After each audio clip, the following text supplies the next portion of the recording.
अगर couple live in में रहे और उनके साथ कोई बेबी हो जाता है, उस बच्चे का क्या क्या लीगल राइट है? फीमेल्स की प्रॉब्लम क्या है आजकल, उनको रिस्पॉन्सिबिलिटीज भी नहीं लेनी। श्रद्धा वाकर का केस, उसमें उसका जो लिव इन पार्टनर था उसको कई सारे पीसेस में कट करके और उसको फेंक दिया था। आपको लगता है कि उस केस के बाद से लोगों में थोड़ा सा अवेयरनेस बढ़ा है?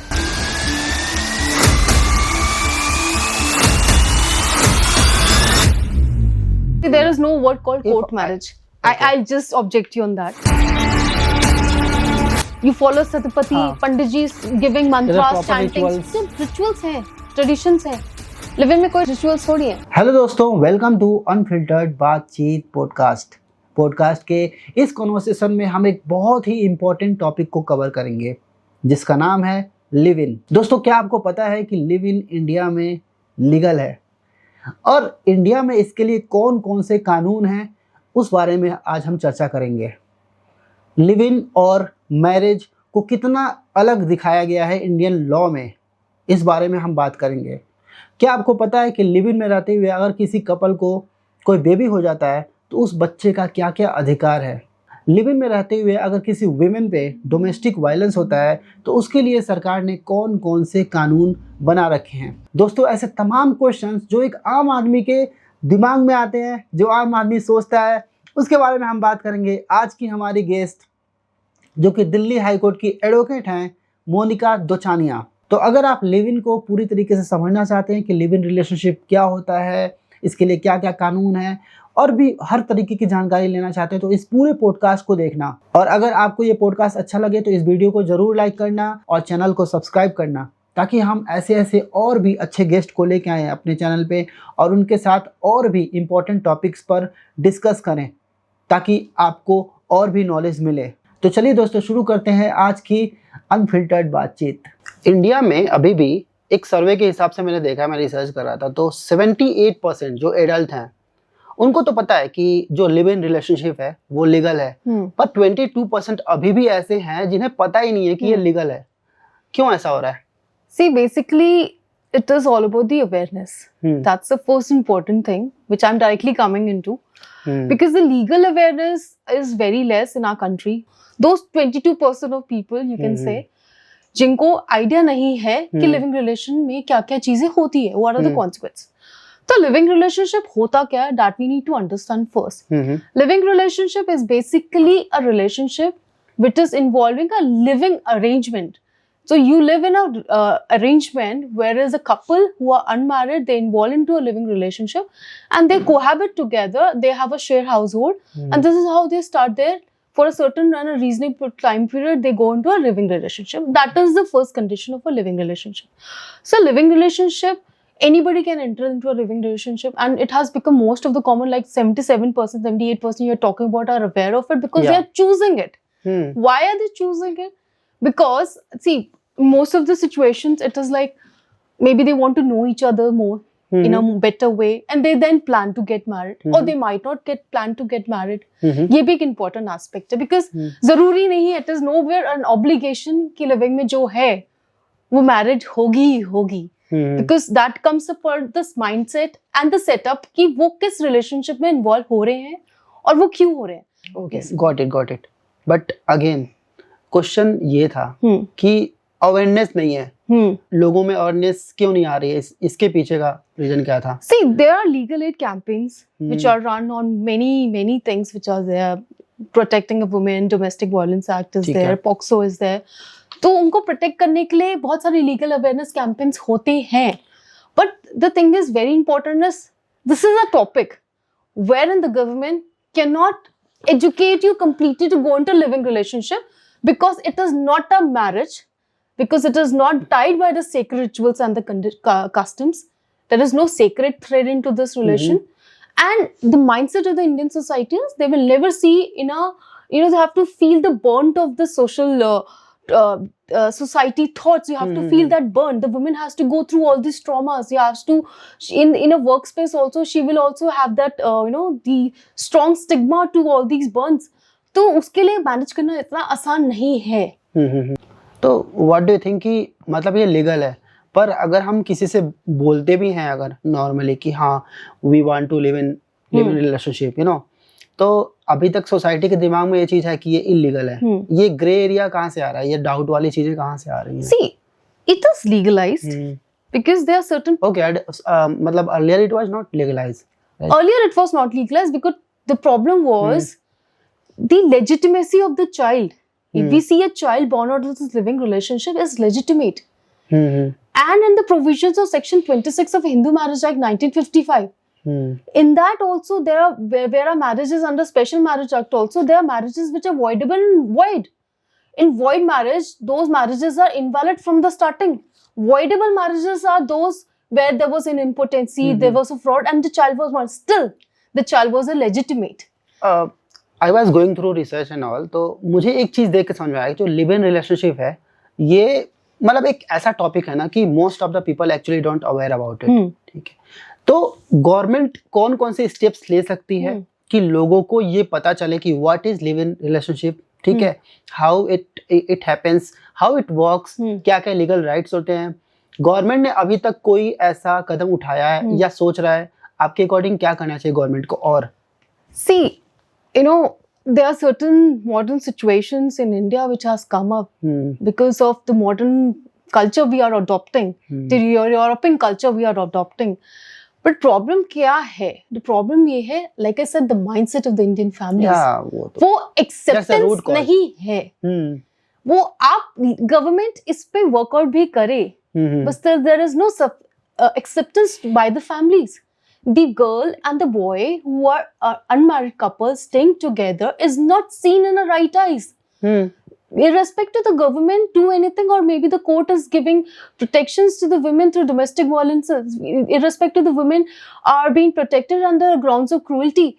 The women are given the property rights in a self-acquired properties, depending upon the will was there. Like if I say it like, so this is also equal to marriage, na? No, like, it is not equal to marriage. See, I'll tell you the difference. Because you told me this is legal not rights मिलते हैं. Rights मिलते हैं. But I said this also. There is no sacred thread. There is no satapati. There is no सात फेरे. Tell me the difference. Yes. Difference की अगर एक लड़का है, एक लड़की कोर्ट मैरिज करते हैं, शादी करते हैं लीगल सोसाइटी के सामने, and there are other couple they are doing live-in. Main difference क्या है? See, there is no word called court marriage. I'll just object you on that. Don't take me the other way. No but then there is no word called court marriage. The Hindu Marriage Act recognizes a marriage through Sat Fera. ठीक है. When you do Sat Fera, you have the tradition of Mangal Sutra, you have the tradition of the customs and the tradition which is coming from the ancient time. There are customs which you follow. This is called a marriage. And the important obligation and the condition for a marriage in the Hindu Marriage Act is the Sat Fera. There is no court marriage. There later on you get the marriage registration because it's a mandatory clause after the 6 months of marriage. That's the first important. The second important thing, when you see a court marriage like you said, and a marriage, so-called marriage, that is because while living we call it a so-called, why I'm trying to say. There are two important differences between a marriage and a live-in. Like I said, there is no sacred thread. ठीक है. It is not binded by a thread of customs and tradition. There is no Sat Fera. The couple mutually understand each other. They decide that we are 80. We have to, let's go into a living relationship. We need an accommodation because families don't accept them. They go into accommodation. वहाँ वो रहते हैं, domestic काम करते हैं, financially pooling करते हैं. They do all this. See. But उस पर protection क्या है? What I am trying to come up with this. कि legally women are being protected because हमारा laws कहीं ना कहीं biased है. Seeing that the women has certain rights. You accepted कि laws. Yeah, there are certain biasness because when you talk about the dowry laws in the marriages, same way they have domestic violence provisions which are being favored on the ground of cruelty. That is section 85 and 86 on the BNS. The ground of cruelty is being can be created by this live-in partner, called the spouse, just for the name. Or a woman who was living in a live-in relationship, she can go and file a complaint. अब दूसरा चीज इसमें ये आता है, protection वो इस चीज पे वो ले सकती है. She can claim maintenance. And live-in में she can claim maintenance. अब उसमें क्या है ना, मेंटेनेंस को भी देखना पड़ेगा कितने टाइम ड्यूरेशन के लिए वो साथ में थे. ये तो नहीं 1 महीना रह गया and she go and file up maintenance. How a person will prove it? You do not have to prove in that. कि मैं 1 महीना, it's a verbal agreement. It's a verbal agreement which you verbally say कि we are staying together from so many months. And in case of this 144 BNS has been filed, that is for the maintenance. Can you please define what is BNS is in the replacement of CRPC. Earlier it was CRPC. Now we have the two provision. Indian IPC को BNS से कर दिया है और आपका CRPC को BNSS से कर दिया है. It has been newly formed in 2023. CRPC. Yeah, CRPC. थोड़ा सा can you define it? What is CRPC? CRPC is a criminal procedure code wherein the provision are enlarged how you follow the procedure of every provision. IPC is just the code that this provision falls under this section. This offense falls under this section. Cognizable है, non-cognizable है. As far as the provisions are being defined.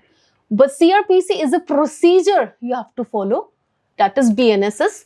What is the procedure you need to follow? That is how the BNSS work.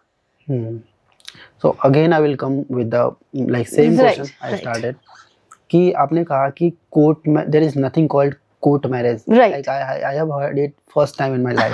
Because talking to an advocate changes perception. Like earlier I used to think कि जो court marriage होता है ना वो एक normal शादी से ज्यादा ऑथेंटिक होता है क्योंकि यहाँ पे थर्ड पार्टी इन्वॉल्व हो गई लीगल तौर पे. जैसे अभी शादी हुई, ठीक है, किसी का शादी के बाद they apply for marriage certificate, right. पर अगर आप कोर्ट मैरिज करते हो तो कोर्ट मैरिज करते ही आपने थर्ड पार्टी को इन्वॉल्व कर दिया. जब आप शादी के बाद, जैसे एक मेरा फ्रेंड है उसकी भी शादी हुई है, तो ही वाज जस्ट सर्चिंग कि how he can get marriage certificate क्योंकि उसको आधार कार्ड पे कुछ चेंजेस कुछ कराने थे, एड्रेस वगैरह अपने वाइफ का नाम. तो वहाँ पे जो शादी हुई, जो मंदिर से शादी हुई, वहाँ पे तो कुछ दिन बाद you have to apply, you have to give the proof, photograph and all.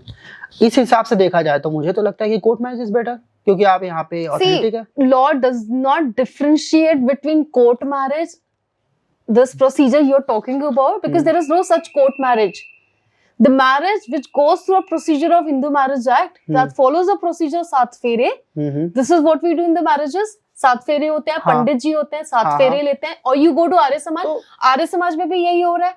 The structure of the court does not have a pandit ji or do not have a सात फेरा area where you take a सात phera.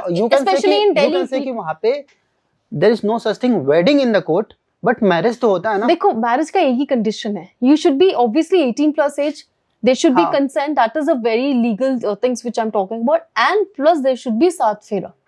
When you follow saptapadi condition, तो without saat phera how can you prove a marriage in a Hindu marriage? We all are Hindus. We have to follow, Muslims also follow their process of getting married. Even in the special marriage act there is a procedure for all the different religions. Marriage and wedding, जहाँ तक मुझे समझ में आता है, marriage and wedding. Wedding means कि जो हम शादी का जो प्रोसेस होता है ना, all ritual and all. Marriage तो एक होता है कि हमारी शादी हो गई, अब एक दूसरे के बंधन में बन गया, उनको लाइफ टाइम साथ रहना है. तो जब हम कोर्ट में जाते हैं, जब दो हैं, लड़की है लड़का, बोथ आर 18 प्लस, तो शादी हो गई. लाइक डू यू थिंक कि शादी के लिए पंडित जरूरी ही है क्या? कोर्ट में ऐसा कुछ लगता है क्या? नहीं, देखिए बात समझिए, wedding is just an an international name, giving a lavish wedding planning, event management आ रहा है, they are doing on a large scale. That is wedding. You call it a wedding because this person weds this person. यही होता है. लेकिन legal term is marriage. It is not wedding. This person weds with this is marriage. And इसको से modernization करने के लिए wedding बना देते हैं. Otherwise, in the legal term, it is only marriage. Marriage. Yes, and you call it a wedlock. Okay, wedlock. First time I'm hearing this. Okay. The concepts get more clear when you talk to the advocates. ठीक है. श्रद्धा walker का case मैंने देखा था, पढ़ा था, research किया था, तो उसमें उसका जो लिव इन पार्टनर था उसको कई सारे पीसेस में कट करके और उसको फेंक दिया था मेहरौली में, यहीं पे दिल्ली का ही है वो.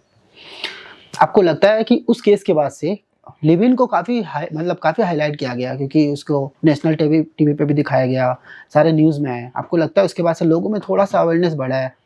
सी बेसिकली देखो, जब कोई लैंडमार्क जजमेंट्स आते हैं या फिर ऐसे स्ट्रैटेजीज, हमारे ट्रेजेडीज होती हैं जो हाइनियस क्राइम्स हैं इतने लेवल के, चॉपिंग अ बॉडी, तो ऑब्वियसली इनके पीछे क्या फैक्ट्स थे, वो क्या किस रिलेशन में थे, क्या चीजें रहा है, वो फैक्ट्स तो हाईलाइट होते ही होते हैं, तो इधर थ्रू द मीडिया। लेकिन उससे थोड़ा सा लोगों में ना, पहले ही ऑलरेडी लोगों का माइंडसेट ऐसा ही है इंडिया का, लेकिन उसके बाद से लोगों में जो उनकी मेंटेलिटी है और खराब हो गई। सोचे कि लिव इन में तो ऐसा ही होता है, तो अब एक डर भी लोगों में बैठ गया है।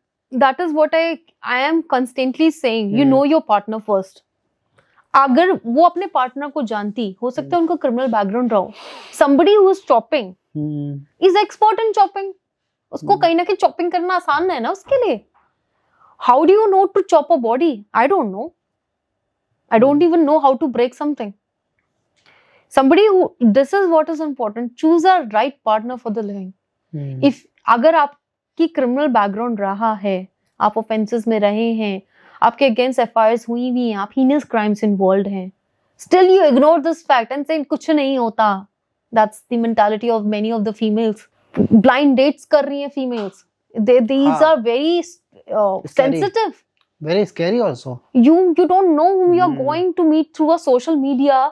Just seeing the photos there, you think this is the person, and there when you physically go there, the face change, the person change. That's the reason crime rate इतने बढ़ रहे हैं, जो भी domestic violence वगैरह जो भी ये भी बढ़ रहे हैं. Obviously, तो you see when you choose a boyfriend, you are staying here in a household constantly 24 into hours, whatever into 7 till whatever time you are spending there in the house. और अगर जिसके पीछे ये स्टिग्मा लग चुका जाता है, उनके लिए चैलेंजेस आते हैं लाइफ में. उनकी अगर मैरिज भी हो जाती है, वो कहीं ना कहीं से कॉल इट अ गला मुर्दा, call it in Hindi, the backlogs जो होते हैं उसके एक्स्ट्रा मैरिटल के या लिव इन रिलेशन के बॉयफ्रेंड, वो आ जाते निकल के. बिल्कुल. These are not something to be hidden. ये हाइड होते ही नहीं है. तो टाइम्स ऑफ इंडिया की एक सर्वे में मैंने देखा, तो हर 2 में से एक बंदा या एक बंदी लड़की ये मानते हैं कि शादी के पहले कोई भी अगर लाइफ टाइम कमिटमेंट है तो उससे पहले एक बार लिव इन में रहनी चाहिए, है ना. मानते तो हैं, मतलब सर्वे में तो आया है तो मानते हैं, ऑब्वियस सी बात है. बट स्टिल सोसाइटी में लिव इन को लेके किस स्टिग्मा है, क्यों ऐसा है?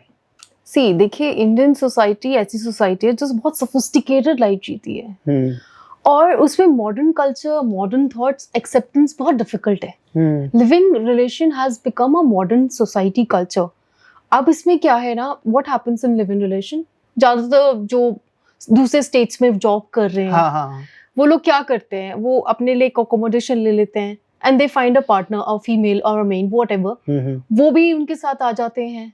Then they stay together. हो सकता है उनका इनिशियली मैरिज का प्रीडिलेशन थॉट हो कि हम मैरिड करेंगे later on, but again it's not an obligation. किसका भी माइंडसेट चेंज हो सकता है, it's a human mind, right. अब वो 18+ है, दोनों आ सकते हैं अपनी कंसेंट के साथ, म्यूचुअल कंसेंट के साथ, वो आ गए. अब सिचुएशन ये है कि वो आ तो गए, लेकिन उनको एक्सेप्टेंस दे कौन रहा है? See, law is not giving a mohar to this relationship. In saying that you take a registration or a live-in relation, it is not a registration, first thing. Second thing, when you are into a relationship and your family knows about it, that there is always a hatred, and there is always a sophisticated and a burns, जो social stigmas हैं, वो आते ही आते हैं. Seeing the female side, वो आएंगे. Again, the question is why? Because mindset. There is lesser of awareness. बहुत acceptance में problem है. Because यहाँ पे शादियाँ कास्ट और कस्टम्स को देखकर होती हैं. When it is there, so such relation is not based on the caste. Living will never come into the caste. कि तू मेरे कास्ट का है तो you come into the live-in with me, ऐसा नहीं होता. It's only the mindset जो आपका आपस में म्यूचुअली कनेक्ट होते हैं, आप मिलते हैं, you feel like कि हाँ चलो we can stay in a living relation, we can have a domestic arrangements, हम 18+ हैं, हम accommodation ले सकते हैं, हम कुछ टाइम के लिए कोहैबिट कर सकते हैं, कुछ टाइम के लिए हम एक दूसरे के साथ रीजनेबल टाइम के लिए रह सकते हैं. This is all the condition of living. Also मैंने इस चीज को देखा है कि जो लिव इन रिलेशनशिप का कॉन्सेप्ट है, पहले तो ये आया यूरोपियन कंट्रीज से, ठीक है. इंडिया में भी ये एक्सेप्टेंस, मतलब जो अभी शहर हैं, टायर 1 टायर 2 के सिटीज हैं, जैसे दिल्ली या यहाँ भी है, बहुत कम है पर अभी है, थोड़े बहुत चेंजेस आ रहे हैं. Like I belong to Kushinagar, UP. तो वहाँ पे एक आंटी है, तो उनकी लड़की रहती है नोएडा में, रहती थी शादी, क्योंकि अभी उसकी शादी करवा दिया उन्होंने.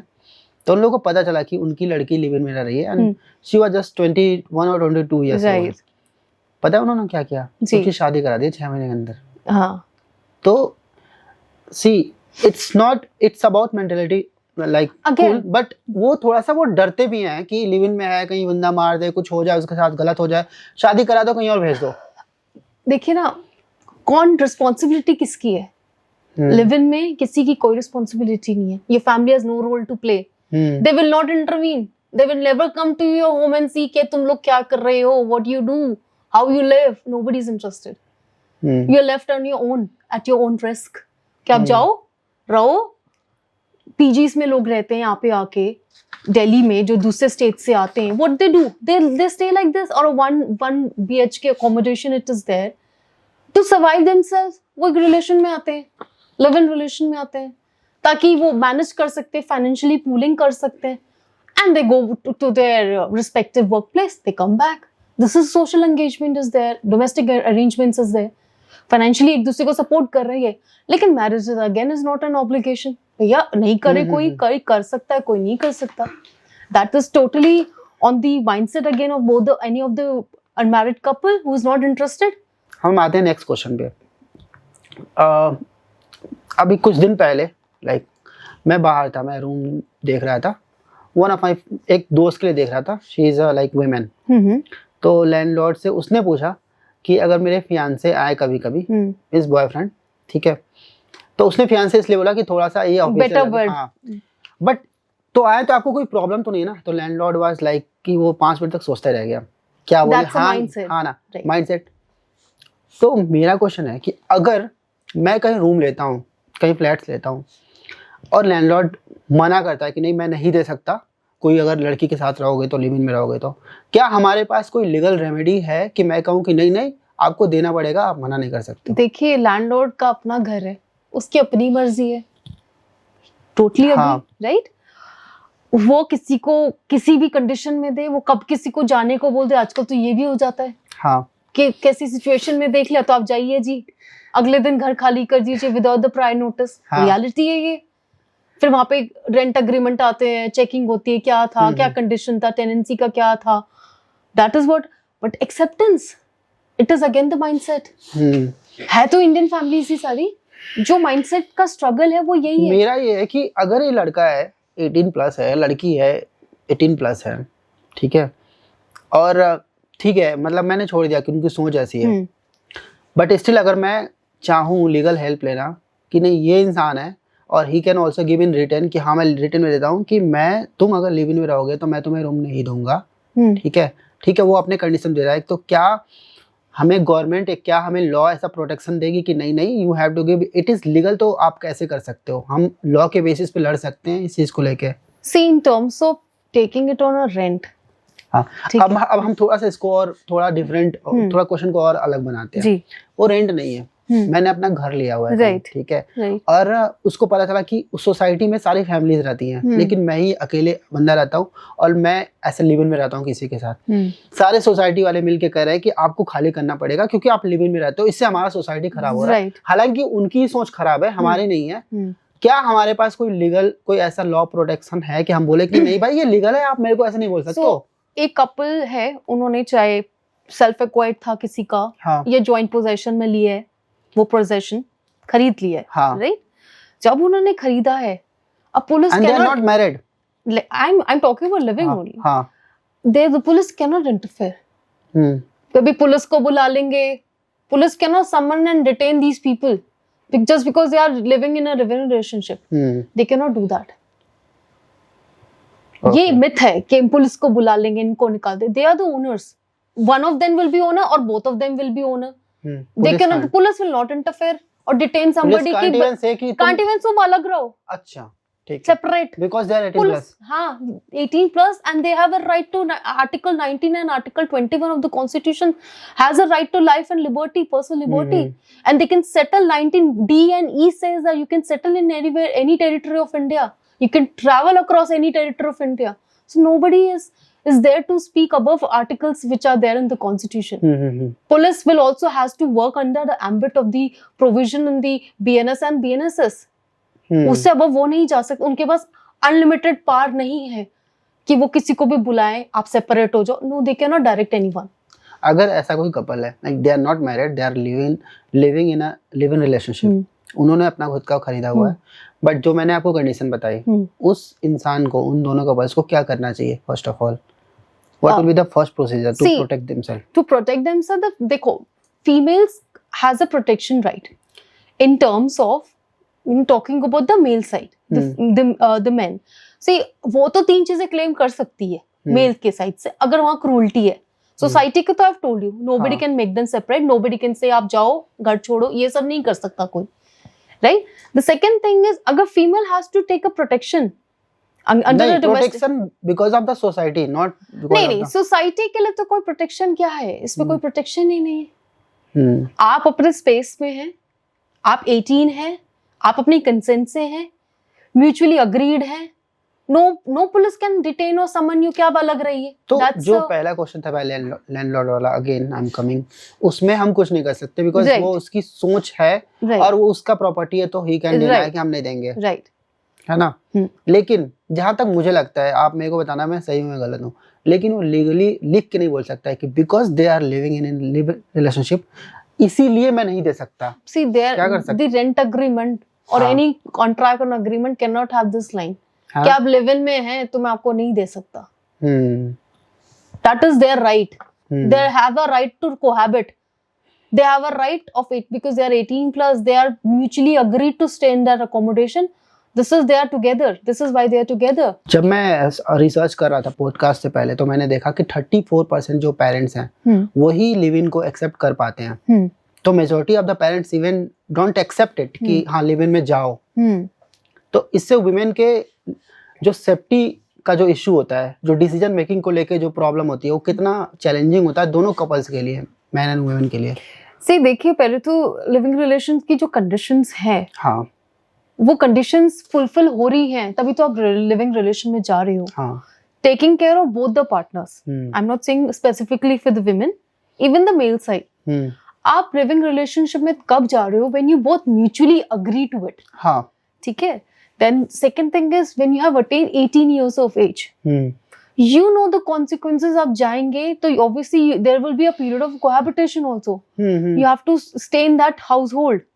एक household में रहना पड़ेगा because आपको फैमिली अपना घर नहीं देगी कि आप बिना शादी करे आप रहो उस घर में, ऐसा तो कोई फैमिली करता ही नहीं है। इंडियन सोसाइटी में होता ही नहीं है सब, because again sophisticated culture. अब they should know कि भाई हम 18 प्लस हैं, we are free to make our decisions. We have a right to life and liberty under Article 19 and 21 of the Indian Constitution.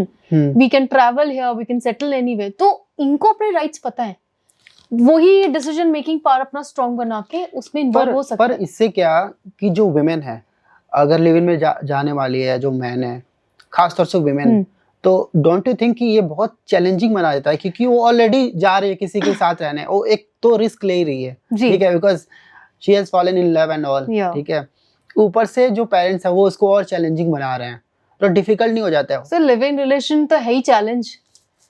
हाँ, you accept the challenge, this is why you go into a relation ना। कि live in में रहना देखो, एक दो चीजें हैं, एक रिलेशन है, बॉयफ्रेंड गर्लफ्रेंड है, लवर्स हैं, यू स्टे इन दैट, ठीक है, मिल रहे हैं, दैट इज वेरी कॉमन। कई बार तो ऐसा होता है कि दोनों को पता है कि शादी नहीं होने वाली है, पर चलो टाइम पास करते हैं। देखो, time pass is may be the right word और may be not the right word, because कई बार क्या होता है, before taking a step towards marriage they want to better know each other. हाँ, ठीक है, वो एक आपस में एक दूसरे को जानना चाहते हैं कि क्या हम फ्यूचर में एक दूसरे के साथ कंपैटिबल रहेंगे, क्या हमारे ईगोस क्लैशेस नहीं होंगे, क्या हम एक स्टैंडर्ड ऑफ लिविंग मेंटेन कर सकते हैं, क्या हमारी ईगोस ऊपर तो नहीं जाएगी, क्या हमारे बीच में क्लैशेस तो नहीं है, क्या हम रिस्पॉन्सिबिलिटीज हैंडल कर सकते हैं, क्योंकि फीमेल्स की प्रॉब्लम क्या है आजकल, उनको रिस्पॉन्सिबिलिटीज भी नहीं लेनी, that is also a problem. तो male also want to understand कि भाई फीमेल रिस्पॉन्सिबिलिटीज लेगी, घर संभाल सकती है, हाँ, लाइवलीहुड देख सकती है, घर देख सकती है, डोमेस्टिक अरेंजमेंट्स दे सकती है, एंड मोर और लेस आजकल फाइनेंशियल एक दूसरे को इंडिपेंडेंस तो चाहिए ही चाहिए। तो अब फाइनेंशियली पूलिंग होगा तभी तो एक फैमिली चल रहा है। कि अच्छा है शादी के पहले एक बार लिव इन में रह लो कुछ दिन तक, do you think? See, in my particular opinion, that is my own opinion. Yeah. So obviously I think that way that there is always a pros and cons of everything. So I am not very straight Don't fit. be diplomat like. No. It's a very. हाँ या ना में बताओ। It is not a straight fit formula कि भाई ये सही है. Why I'm trying to say because. अच्छा ठीक है, सही है, इस पे बताओ कि कैसे सही है। हाँ. अगर क्या रिस्क है या सही नहीं है तो उस पे भी बताओ। See, the thing is, not the Indian society. Even I am a part of the Indian society. If I see the pros and the cons both ways. So there are hardships in the living relationship. There are hardships in the living relationship. You face a trauma. You face certain time a stigma to this society pressure. Course. You don't get a good name into the relationship. People will not give you a good name. Irrespective, they are very good at your face. लेकिन पीछे से वो कभी आपको अच्छा नाम नहीं देंगे. Neither to you, nor to your relation. It is always seen in a worse situation. Then at workplace also, the women are facing those challenges. This person whom she is living in a relationship can be treated as a spouse, but is not a spouse. She can tell the society he is my spouse, maybe a wife or maybe a husband. But वो spouse तो real में तो नहीं है ना, documentation में तो नहीं है ना. It is just for the mere saying.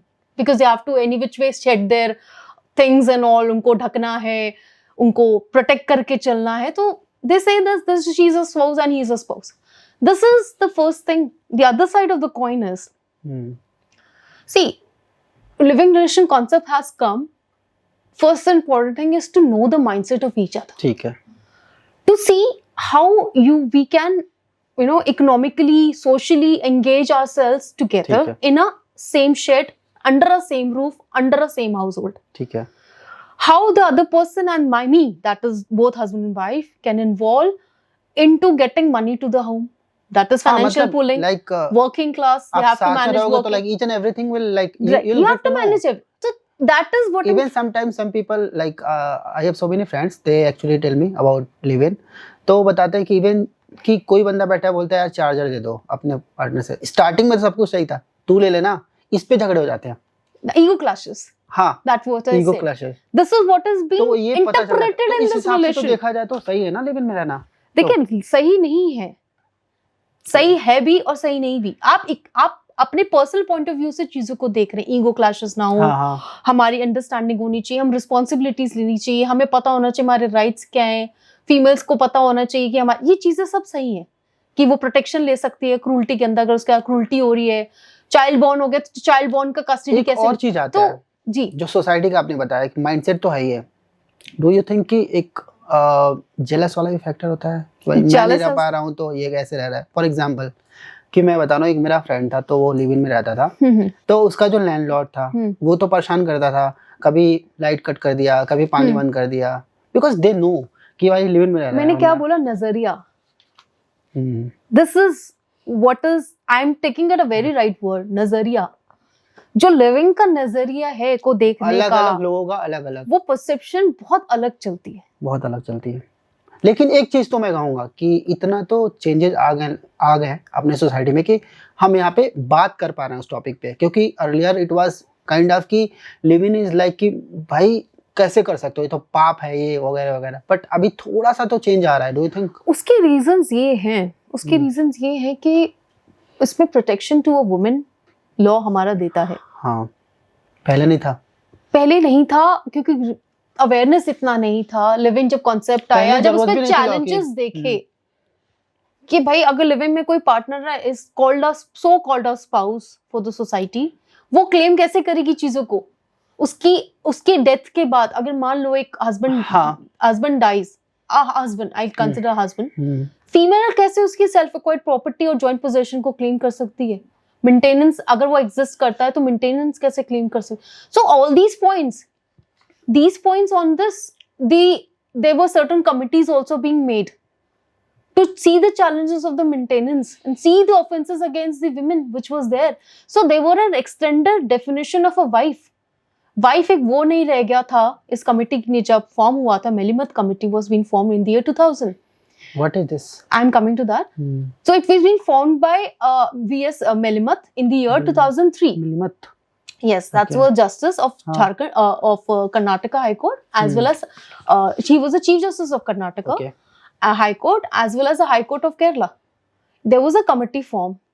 उसमें उन्होंने 2 propositions रखे कि भाई ऑफेंसेस अगेंस्ट विमेन को हम स्टडी करें, उसको इनलार्ज करें, and detail definition of a wife, in दो प्रोपोजिशंस के हिसाब से उन्होंने चेंजेस करे हैं. तो there after there were certain changes in the maintenance. Wife कौन है? Wife is also a woman who has stayed with a man for a certain period of time. She is also considered to be a wife. This is how she can claim a maintenance. This is how she is eligible to go in under a complaint of grounds of cruelty. वो DV के under protection ले सकती है, वो maintenance claim कर सकती है. NCRB का जो डेटा सर्वे गवर्नमेंट का, उसमें कहीं भी लिव इन को लेके कोई ऐसा पर्टिकुलर नहीं है कि लिव इन में इतने डोमेस्टिक वायलेंस होते हैं या मैरिज के बाद इतने होते हैं. डू यू थिंक कि एक सेगमेंट ऐसा भी बनना चाहिए? अब जरूरत है कि लिव इन का भी हमें डेटा मिल सके कि कितने परसेंट लोग लिव इन में आए, डोमेस्टिक वायलेंस हुआ वुमेन के साथ और या फिर मैन के साथ. Do you think there should be a certain segment? So see, मेरे पर्सनल ओपिनियन में ये है कि if marriages are being registered, even the living relation should be registered. Yes, that's first thing. This data, records data we are talking about, this institute, वो records तो तब आएंगे ना जब registration होगा. वो records तो तभी information में आएंगे ना जब registration के लिए कुछ बनना तो चाहिए ना. Registration जो होगा, it will be through the government panels. होना चाहिए. Like a registration of marriage. My personal opinion, registration of a living relation should be there, wherein you will get a data how many people are living in a living relationship in Delhi, in Union Territory, in our UT, in the capital, or in different states. I think किसी एक state ने ऐसा किया है.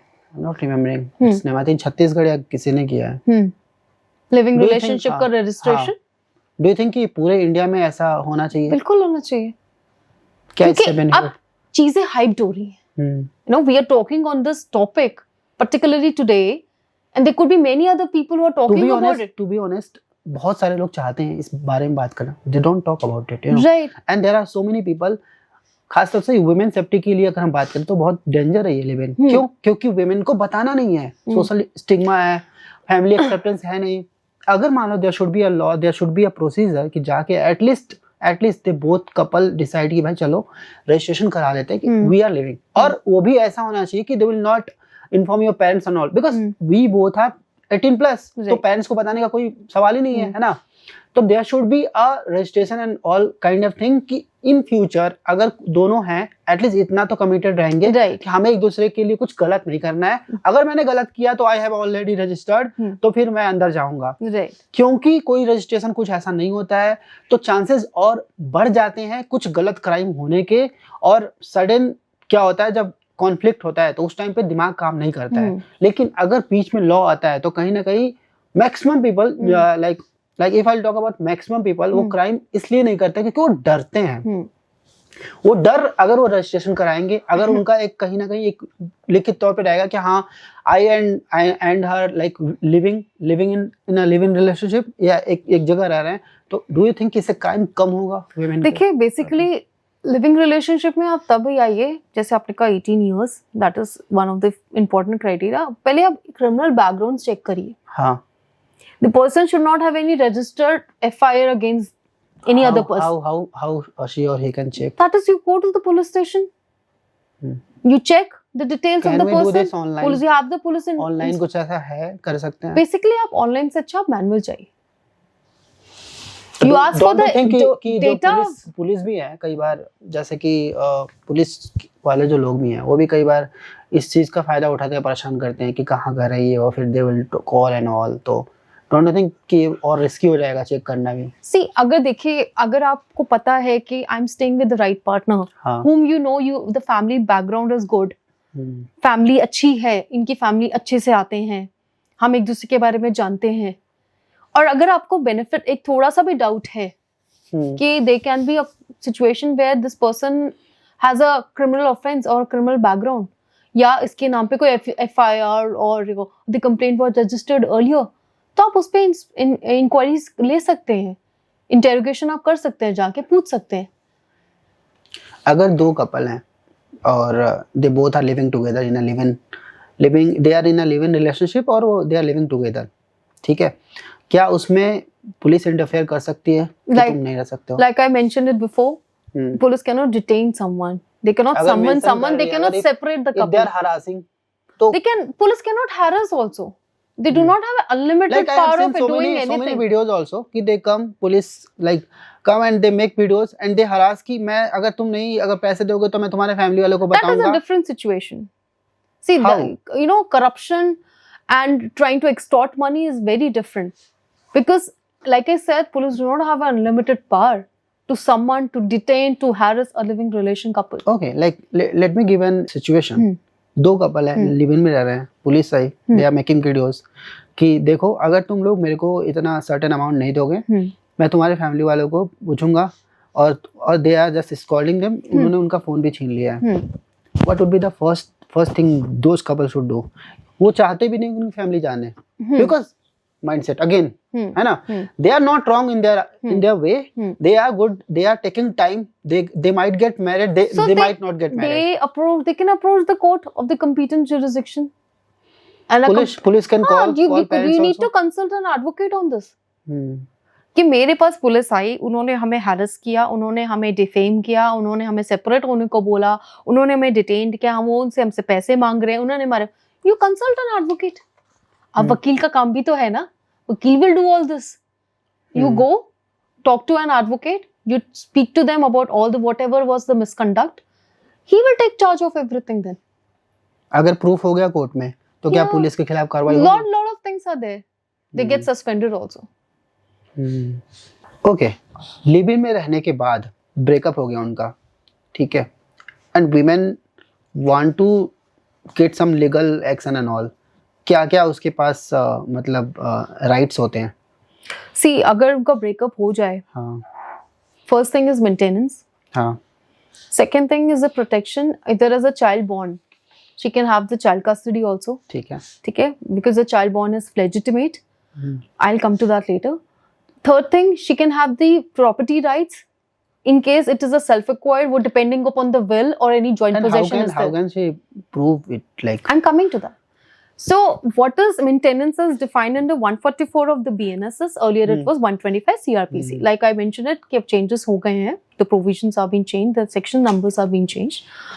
So, 144 BNSS says that woman who has, who has a wife who has taken a divorce decree can claim a maintenance. First thing is very important. She is eligible for the maintenance. Second thing, a wife who has stayed for a particular period of time with that, the spouse in the living relation, who has stayed with a particular period of time, emphasizing on 144 1A, I'm talking about that provision. A man who has a sufficient means, he cannot neglect, he cannot, ignore a woman who cannot maintain herself. That is under 144 1A BNSS. So for that, she can claim maintenance. And if she has job and all? I'm coming to that. So there are three terms, there are three conditions wherein she can get and she cannot get, or maybe a mere one. So important is, if a woman, a wife, is educated and not working, that the court can compel her to work for your own living. Okay. For your own living standards. You earn and you maintain yourself. That's the first condition. Second condition, if the woman is educated and also has a employment, is also working, then in that situation, you cannot say I also want. There can be a mere percentage depending upon your salary, or some amount from the husband's salary can be fixed on. But there are also conditions. This woman should not have got remarried to any other person. Okay, अगर marriage हो गया तो नहीं मिलेगा. You are already staying with the other person. आपको तो maintain कर रहा है ना वो. You have the husband's salary coming. Second thing, she should not be into adultery. And there should be adultery into other offences, which is she is involved with some other people, some more men around. She's into adultery. Okay. And the third important thing is there should be separation between both the husband and the wife. And this is how you can claim a maintenance. बहुत complicated नहीं होगा. बहुत complicated. अब देखो, अब जैसे मैं बता रहा हूँ, आपने बोला कि she has legal rights, ठीक है? उनका तो कोई registration भी नहीं हुआ था, तो how she will prove? See, basically a petition will be filed under a living relationship, and as for all the documents will be there कि भई आप लोग एक साथ रहते थे, whatever documents they have as an evidences. मान लो rent वो सब एडवोकेट का काम है. He will get all the documents, he will make all those evidences and annexures, वो सब बनाएंगे, petition file होगा कोर्ट में, and as per that under 144 BNS she can file a maintenance. She can claim also a protection right against in the Protection of Domestic Violence Act 2005, in which she can say there was a cruelty against me on the ground of cruelty, कि मेरे साथ cruelty हुआ है और मुझे protection चाहिए under domestic violence act. नहीं, cruelty नहीं हुआ है, बस ब्रेकअप हुआ है. दिस इज नो ब्रेकअप तो वो वर्ड है ना लिविंग का, रह तो साथ ही रहे हैं. That is what I am saying. A spare boy and a female, a man and a female are staying together, man and a woman are staying together in the shared household. तो domestic violence तो हाँ बनेगा ना अगर हुआ तो. अच्छा ठीक है, डोमेस्टिक वायलेंस जो वर्ड है, क्या ये मैन के लिए भी है लॉ? See, women, इसमें laws are very little biased because it is usually presumed that कि जो females हैं they are little weaker in terms of the strength, in terms of mentally, but that's a presumption of the court. That is presumption of the law. तो हमेशा favouritism women को मिलती है in terms of protection against the domestic violence. क्योंकि ज्यादा violence तो women के साथ ही हो रहा है घर में. Now the third condition is property. Property is also one of the legal rights she can claim after this breakup. If I will just reverse the coin. कि वाइफ का 1 lakh rupees per month salary है, husband 25,000 कमा रहा है, और फिर उनका husband wife छोड़ दो, लिव इन में रहते हैं, उनका ब्रेकअप हो गया. इवन वाइफ लाइक ड्रिंक भी करती थी, मारती भी थी अपने हस्बैंड को. तो क्या boyfriend can go to court and take legal actions against girlfriend? See, there should be evidences. क्या प्रूव है कि आपको MLC हुआ है? So we need to go to the advocate first. Okay. कि मेरी वाइफ मुझे स्पाउस लिविंग पार्टनर मुझे मारता था, मारती थी. If a client like this will come, आप उससे क्या प्रोसीजर, क्या चीजें मांगोगे, प्रूफ या जो भी है? See, basically first is the initial petition. Petition में अब मेल के साथ क्या हुआ है, will come out of the MLC कि भाई उसको किसने मारा, क्या मारा. MLC is a medical record of entire body injuries. Is it grievous? उसका हाथ टूट गया है. हाँ, तो वो तो सारा उसी में आएगा MLC में. It is made by the government hospital. Like he can prove कि उसके साथ हुआ है. हाँ, तो that is under the MLC only. Okay. तो क्या उसके पार्टनर को मेंटेनेंस मिलेगा? See, basically, अब wife is earning 1 lakh. The other person is earning 25,000. अब मैन कहता है मुझे उसकी मेंटेनेंस उससे दिलवा दो. उसकी जॉब छूट गई ना क्योंकि उसके ऊपर डोमेस्टिक वायलेंस हुआ. तो फीमेल आ गया. हाँ. Female has to maintain that person because she's earning 1 lakh. Okay. She's earning 1 lakh. It is again a fight in the court. But still अगर होगा तो फिर उसी की सैलरी की परसेंटेज उसको मिलेगा. Because he's not earning. How much? Depending about 20%, 25% of the salary. Minimum and maximum. So this is maximum. इससे ज्यादा नहीं मिल सकता. 40%. No. It's 25-30 maximum. 25-30. इतना ही डिसाइड होता है. मैन की सिचुएशन में सेम होता है, different. It is almost the same. There are so many examples कि जहाँ पे फैमिली प्रेशर के चलते जो वुमेन है वो अपना जो लीगल बेनिफिट है ले सकती थी, पर फैमिली के चलते नहीं ले पाती है, फैमिली के प्रेशर में. डू यू थिंक ऐसा होता है? See, देखिए, it's your choice. ये तो आपका चॉइस है कि फीमेल्स आपको लेना चाहती है, नहीं लेना चाहती है. क्योंकि यूजुअली क्या होता है ना, अगर रिलेशनशिप वो नहीं करा वो मैरिज कर लेती है, तो कहीं और कर लेती है. That's what, मैरिज कर ली उसने, अब लिव इन में थी, उसके बाद वो मैरिज कर लेती है, तो लिव इन से मेंटेनेंस थोड़ी लेगी. मान लो लड़का मैरिज कर लिया लिव इन में रहने के बाद, लड़की ने नहीं किया, क्या लड़की बाद में मेंटेनेंस मांग सकती है? बिल्कुल तुम मेरे साथ रहे थे. बिल्कुल मांग सकती है. उसका राइट तो बिस्टोर्ड है. उसका राइट वहीं पे मेंटेन हुई है, तब तक लड़की के पास राइट है. शादी के जो क्लेम कर रहा है that person should not be married, remarried. शादी हो गई तो फिर नहीं मांग. आप तो ऑलरेडी किसी और से मेंटेनेंस ले रहे हो ना. लिव इन में अगर कोई रह ली, कोई लड़की, उसके ऊपर अगर कोई डोमेस्टिक वायलेंस होता है तो लॉ कैसे प्रोटेक्ट करता है उसको? See, that is again domestic violence act के अंदर अगर इफ शी इज प्रूविंग कि मेरे साथ इंजरी हुई है, मुझे बहुत ग्रेवियसली मारा गया है, ठीक है, या फिर मुझसे कितना साल की सजा हो सकती है अगर जो कोई बॉयफ्रेंड है लिव इन में रह रहा है, उसने मार दिया अपनी गर्लफ्रेंड को, मतलब मार दिया मतलब जान से नहीं. Rape is different, murder is different, not grievous hurt is like अगर उसने हर्ट कर दिया, उसको हाथ पैर पे ऐसे चोटें लग गई, तो उस लड़के को कितना सजा? Minimum 3 years. Okay 3 years and कुछ पेनल्टी भी, पैसे वैसे? पेनल्टी तो क्या ही होता है, मिनिमम 3 years का मेन कंसिडरेशन होता है। क्योंकि देयर इज आल्सो लाइक और बोथ कि या तो तुम जेल जाओ या इतने पैसे दे दो। देखिए पैसे वाला सिचुएशन तो आजकल कम ही होता है कि भाई पैसे दे के माफ कर दिया। बोथ ऑफ द सिचुएशन, हाँ पहले थोड़ा सा इजी चीजें चलती थी, बट अब तो ग्रेवियस हर्ट अगर प्रूव हो रहा है, इंजरीज प्रूव हो रही है, इंटेंशन प्रूव हो रही है, तो the court emphasise on both. अगर कपल लिव इन में रह रहे हैं, ठीक है, और उनके साथ कोई बेबी हो जाता है, बच्चा हो जाता है, उस बच्चे का क्या क्या लीगल राइट है?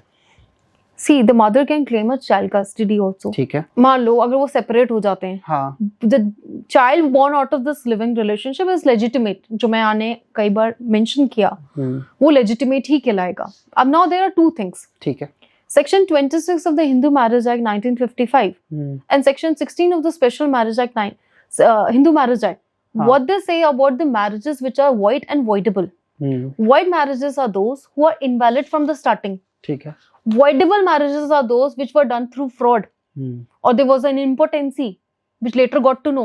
These are voidable marriages. And at the end, in both the marriages, a child was born. When the child was born is legitimate. There was a judgment on SPS. Legitimate, can you define it? I am coming to that. That child born will be considered as legal. Okay. He is a legal child. He can claim a possession. He can claim a property of a father. And the joint possession of the family estate also. He can claim that. तो उसका property right बनता है उस बच्चे का। अच्छा, अगर उस लड़के ने, जिसका बच्चा है, उसने शादी कहीं और कर लिया, तो क्या ये क्लेम कर सकते हैं? उसने किसी और से शादी कर लिया, बेबी इससे था, हाँ, बेबी को अभी मान लो कि लड़की देख रही है, राइट, तो क्या वो शादी के बाद भी मेंटेनेंस एंड ऑल उस बच्चे के लिए है? हाँ बिल्कुल, rights. He has the duties to perform for that child who is born out of a living relationship. आप उसको इग्नोर नहीं कर सकते। ओके, आपको चाइल्ड की जो भी मेंटेनेंस फिक्स होता है, चाइल्ड की कस्टडी किसको मिलेगी? मतलब अगर देखिए, if it is below 5 years, as per the Hindu Minorship and Guardianship Act, if the custody for below 5 years, it goes to the mother, because she is a natural taking care of the child. She is considered to be that कि भाई better care mother कर सकती है, ठीक है, तो below 5 years mother उसको दिया जाता है, ठीक है। But in a situation way mother को कहाँ नहीं मिलता, मैं वो भी मेंशन कर दूं, मदर को वहां नहीं मिलता when she is alcoholic, she is psychotic, she is unsound mind, she is into drugs. तो डू यू थिंक कि जैसे लिव इन पे अभी ऐसा कोई एग्रीमेंट नहीं है पूरे ऑल इंडिया लेवल पे, राइट, तो डू यू थिंक कि जो लिव इन के केसेस हैं, जो इसमें डोमेस्टिक वायलेंस वगैरह जो भी होते हैं, बहुत सी चीज़ों को हाइड भी करते हैं, मतलब due to the like you know thinking of the society and all, इससे भी शायद लॉ नहीं बन रहा है, या इससे भी शायद हाईलाइट नहीं हो पा रहा है ये चीज़? सी बेसिकली क्या है, बट आई फील अगर लिविंग को एक प्रॉपर रजिस्ट्रेशन प्रोसीजर से फॉलो करें तो 80% लिव इन ही चले जाएंगे। 80% will go into the live in relationship. Marriage कौन करेगा?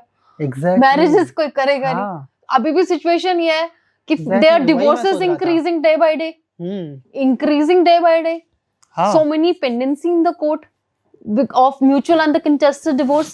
अगर लिव इन इंट्रोड्यूस हो जाए, रजिस्टर भी हो जाए, उसको प्रॉपर मान्यता मिल जाए, प्रॉपर, तो मैरिजेस जो यंग जनरेशन है वो नहीं करेगी, है ना? They are more flexible in such a relation, क्योंकि marriage is a big word, divorce is a big word, because एक मिनी लिव इन को एक मिनी मैरिज टाइप का तो कर सकते हैं, लेकिन गवर्नमेंट नहीं करेगा। मैरिज तो एक प्रॉपर लीगल है, लोग फिर शादी अवॉइड करने लगेंगे, because you follow a custom, you follow tradition, there is a sacred thread of marriage, of tradition and customs, you follow that, you take fairas in the agni, you follow satapati, pandit ji giving mantras, chanting, rituals हैं, traditions हैं। Live in में कोई relation rituals थोड़ी है। अगर वो मान्यता मिल गई तो everybody wants to stay as a open free birds, everybody wants to stay in live in then. Okay, thank you so much Monica, thank you Prince for and it was indeed great, wonderful, it was wonderful experience, thank you for having me here। Thank you so much दोस्तों ये पूरा conversation देखने के लिए।